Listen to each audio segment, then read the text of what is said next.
안녕하십니까. 오늘은 리스크 관리에 대해서 한번 이야기해 보도록 하겠습니다.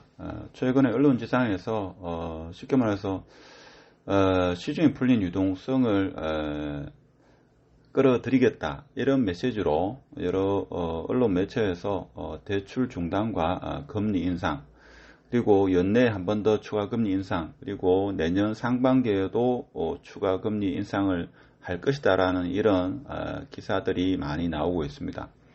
그래서 우리 소시민 입장에서는 이런 신문 기사를 볼 때 융자를 많이 낸 사람은 걱정이 되는 경우가 적지 않습니다.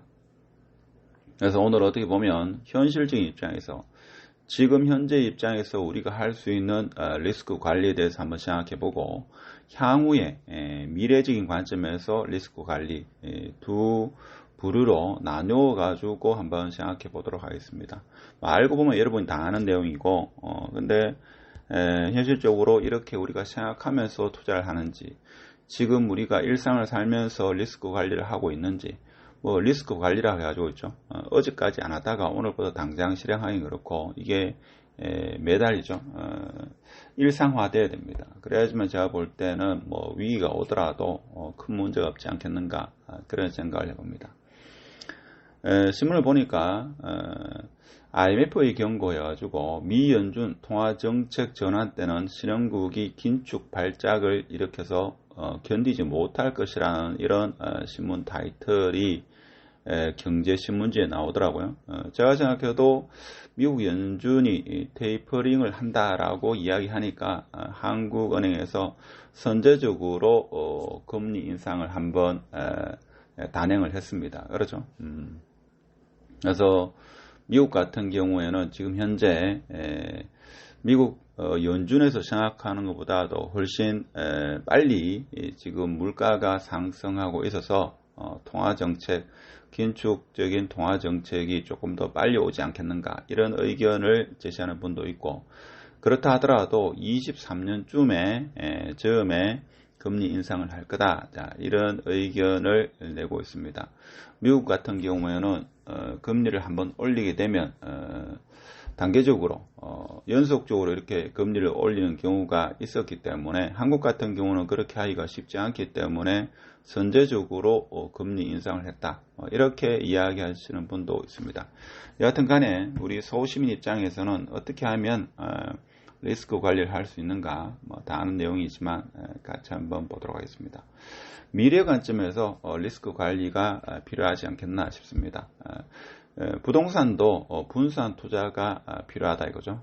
보통 우리가 분산 투자라고 하면 정권회사나 금융 쪽에서 분산 투자를 이야기를 많이 하는데, 제가 생각할 때는 부동산도 분산 투자가 필요하다 하는 겁니다. 그러면 부동산에서 분산 투자라는 것은 지역적으로 분산하는 그런 투자도 필요합니다만은, 크게 봐서 부동산 같은 경우에는 시세 차익형이냐 아니면 월세 추구형이냐, 이것을 적절히 배분을 해야 됩니다. 그렇죠?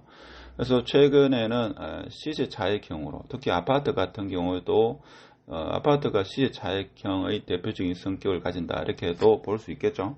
자, 그래서 아파트 가격이 상승해서 아파트만 계속 사모으는 경우가 있는데, 위기가, 외부적인 위기든 어떤 위기가 오면 아파트도 연쇄 도미노로 하락할 수 있다는 것을 우리는 과거 20년의 경험에서 한 2번 정도 경험을 했다라고 우리는 생각해 볼 수 있겠죠.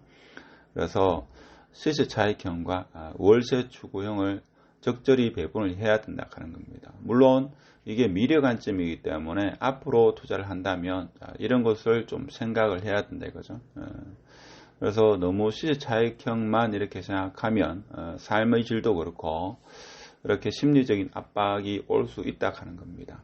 그래서 상가 같은 경우도 마찬가지죠. 상가도 너무 시세 차익형으로만 이렇게 치우치다 보면 투자에 대한 어떤 흥미라든지 그런 것을 잘 느끼지 못하는 그런 것도 있죠. 그리고 항상 뭡니까? 현금성 자산 비중을 좀 늘려야 되지 않겠는가? 그런 생각을 가지고 미래 관점에서 리스크 관리를 해야 됩니다. 현금성 자산이라는 것은 부동산 중에서도 좀 현금화할 수 있는, 좀 쉽게 현금화할 수 있는 이런 자산 쪽으로 생각을 해야 됩니다. 아무래도 아파트가 좀 현금으로 바꾸긴 좀 쉽다 이렇게 볼 수 있죠. 지금은 어떻게 보면 아파트 같은 경우에 두 채를 하게 되면 취등록세가 상가보다도 세금적인 측면에서 더 불리하기 때문에, 그리고 아파트에 비해서 상가가 좀 저평가됐다 해가지고 최근에는 상가주택 쪽으로 많이 몰리는 그런 경향이 있습니다. 그러면 지금 당장 현재 시점에서 우리가 리스크 관리할 수 있는 게 뭐가 있느냐? 자, 이렇게 봤을 때 제가 간혹 예전에 임장을 하고 최근에도 몇 번 했습니다만은 보면 본인 재산이 정확하게 얼마인지를 모르는 분들이 상당히 많습니다. 그래서 월 단위로 있죠. 내 재산이 얼마 정도 되는지, 지금 현금화 가능한 재산이 어느 정도 되는지를 계산을 한 달에 한 번 정도는 하셔야 되지 않겠나 싶습니다. 그래서 예를 들면 예금, 펀드, 주식 등 당장 현금화할 수 있는 이 자산을 월 말에 한 번쯤은 계산을 해가지고 내가 얼마만큼의 자산이 있는지, 부채가 있는지, 순자산이 있는지 이런 것을 파악을 하셔야 됩니다.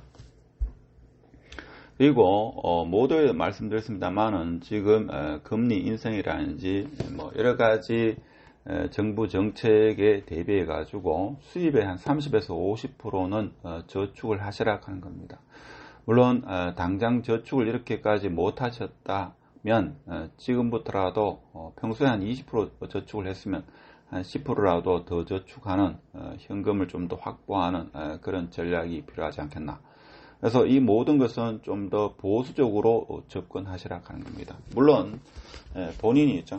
향후 부동산뿐만 아니라 여러 가지 물가가 계속적으로 상승할 거다라고 생각하시면 리스크 관리를 따로 할 필요가 없겠지만, 그래도 향후에 한 번쯤은 있을지도 모르는 그런 리스크를 대비해서 리스크 관리가 필요하다라고 생각되시면 방금 전에 제가 말씀드린 지금 현재에서 할 수 있는 리스크 관리와 향후 미래 시점에서 우리가 일상화할 수 있는 그런 리스크 관리가 필요하지 않겠나, 이런 생각을 해봅니다.